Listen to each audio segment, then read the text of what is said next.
All right, y'all. Yippers, bring out your dog puns tonight with one of the world's most famous trainers, the dog whisperer, Cesar Millan, on really getting to know your pet and how dogs can explain the world. Oh, look at Hank on the treadmill. I can't believe it. Plus, Mr. Fix-It himself. Obviously, if you've seen this next guest show, you know that he doesn't train dogs. His whole bit is to rehab your dog. He actually trains people, I think. So in that spirit, I command you to sit, stay, and watch this. He's the dog whisperer. Listen, CBC doesn't let dogs in this building. We've snuck a few in tonight. Cesar Millan's on his way in. Here's his bio. So, based on fossils and DNA evidence, it's believed dogs were first domesticated thousands and thousands of years ago, and we've been trying to get along with each other ever since. That's why, over the past 8 years, Cesar Millan has taught hundreds of canines and humans how to live together in peace. On his show there, The Dog Whisperer. You don't just have like bad moments, you have good moments. This is a good moment right here. Now, in spite of his success, not everyone agrees with his methods, and he's had to answer to his share of critics. There's a misunderstanding of what I teach, right? I train people. I don't train dogs. To Cesar, there's no such thing as a hopeless case, which makes sense, since he was something of a long shot himself. At 21, he crossed the border illegally from Mexico to the U.S., had nowhere to go, spoke no English, but he had a kinship with them pooches. You know, raised on TV shows like Lassie. He wanted to become a famous dog trainer in Hollywood. Instead, he became one of the most famous dog trainers on the planet. You'll take the collar any day. We'll find out what's next for Cesar, now that the show that made him famous is coming to an end. Please welcome to the program, Cesar Millan. Thank you. Come on, Mike. Nice to see you. Thank you for having me. Hello, Canada. How's things? Things are great. Could you ever have imagined that, I mean, I can't imagine you would have unless you were delusional, but that you would be the guy that would case the border, pay some guy to illegally sneak you into America, and then this is your life now? Yeah. Well, it took me 2 weeks, you know, because I wanted to save the $100, Right. you know, that my dad gave me. And so at the end of the day, I said, okay, I can't do it by myself. I keep jumping, and they keep catching me. And sending you back. And sending me So back. your dad gave you $100 to go find someone to sneak you in. Yeah, Right? Yeah, because that's all I had. Right. You know, he gave me his whole savings. And so I wanted to, you know, keep it symbolic, and at the same time, you know, I only had pesos, right? So with the $100, I was going to buy food for a little while and things like that. But I finished giving it to the coyote guy, which was the best investment I ever did.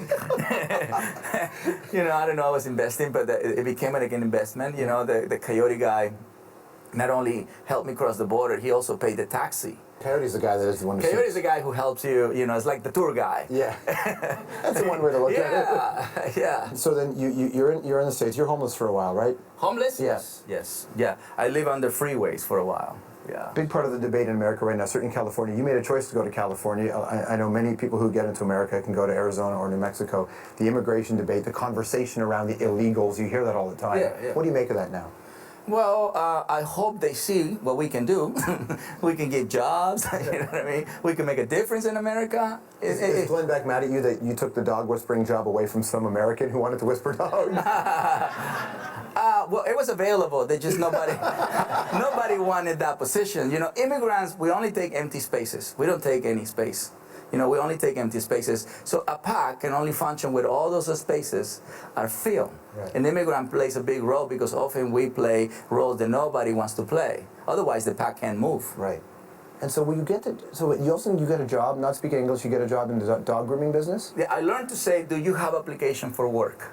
That was the first sentence I'm going to learn, you know, talk about survival. Yeah. And so that I learned that phrase, and so I went in every single, you know, business, and I said that word, you know, but these two ladies, you know, I came in and said, do you have application for work?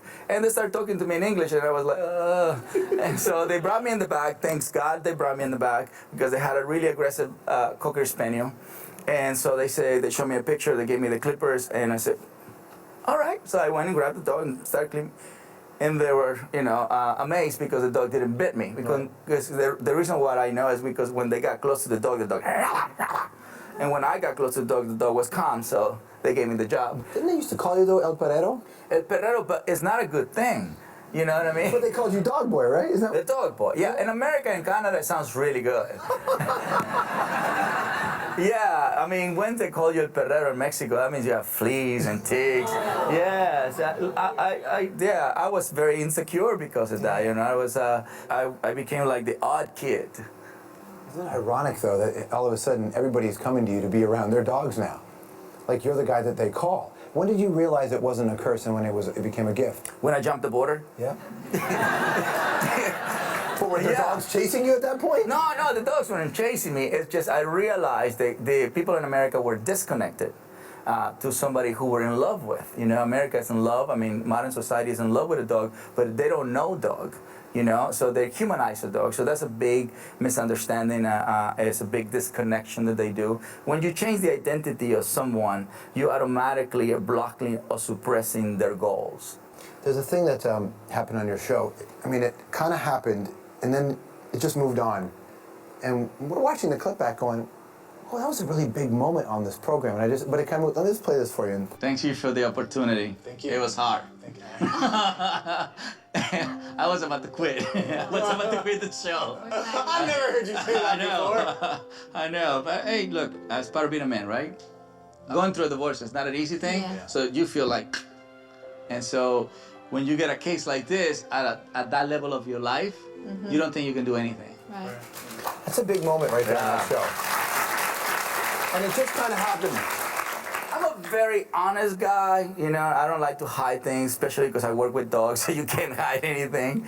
And so I like to be honest with people and let them know where I am. Was that planned? Because all of a sudden, out of nowhere, you're the guy who can go in there and work with any dog, but then you're talking about, hey, this divorce basically rocked my confidence. Yeah. Did you plan on saying that? No, because a lot of people think I have this gift and I'm a Superman or something, and it's not. I'm just like anybody else. I'm just very aware of my emotions. You see, so I learned to manage my emotions, you know, because it's so important to be honest with yourself. One of the things that I find the most is people are not honest with themselves. And so you have to work with your calmness and your assertiveness. You know, for example, if a dog is very dominant, you can't come with calm energy. He's just gonna take over you. So you gotta step up your assertiveness so the dog see, okay, you understand how to play this game. It's like a Wild Wild West type of thing. Yeah. You know what I mean? Okay, stick around. More with Cesar Millan after this. We need him to become relaxed and submissive. Yeah.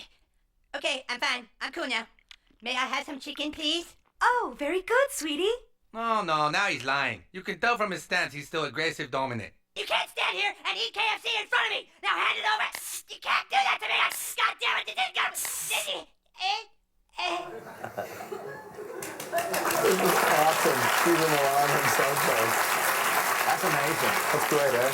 Yeah, that was funny. That's when my kids thought I'm cool. Yeah, I have a show, but then that's when I was cool. It's incredible. I wonder what you would learn what would you learn about yourself from being around dogs? Patience, honesty, integrity, loyalty.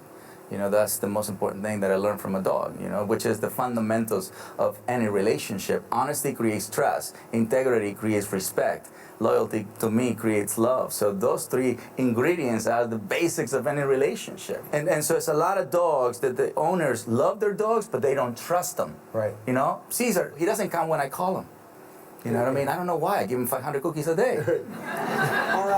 Are some dogs just smarter and just go, I don't want to go when she calls me because I don't like her? No. No, it's most of the time dogs don't come to the owner because the dog is sniffing something. So, and then they're, come here. No, the pee is much better. More interesting, it's not upset. You know, the human, come here. You know what I mean? The human gets really frustrated right away because the dog is not listening. And the thing is, the human is not listening as well. You know what I mean? Because a dog, 60% of the brain is controlled by the nose. If the nose of a dog is on a rock, you better calm and redirect them with another scent. Don't try to pull them with sound because they won't calm. 25% of the brain is controlled by ear. Which celebrities do you think could benefit from your gift of behavior modification? All of them. Yeah, I can imagine. You know, dog world, celebrity does not exist. Yeah. So they don't know they live with a famous people. Right. You know, they just know they live with somebody who doesn't have the equation in the right order. Exercise, discipline, affection. Most of celebrities begin with affection first. Right. So great to see you, man. Thank you so much. Thank you. Cesar Millan, everybody. His Canadian tour is called Trust Your Instincts, and Trust Your Instincts starts in the West Coast in Victoria, November the 4th, wraps December the 4th in Halifax, so he's going all the way. Strombo.com, we've got all the dates where you can see Cesar live. We'll be right back.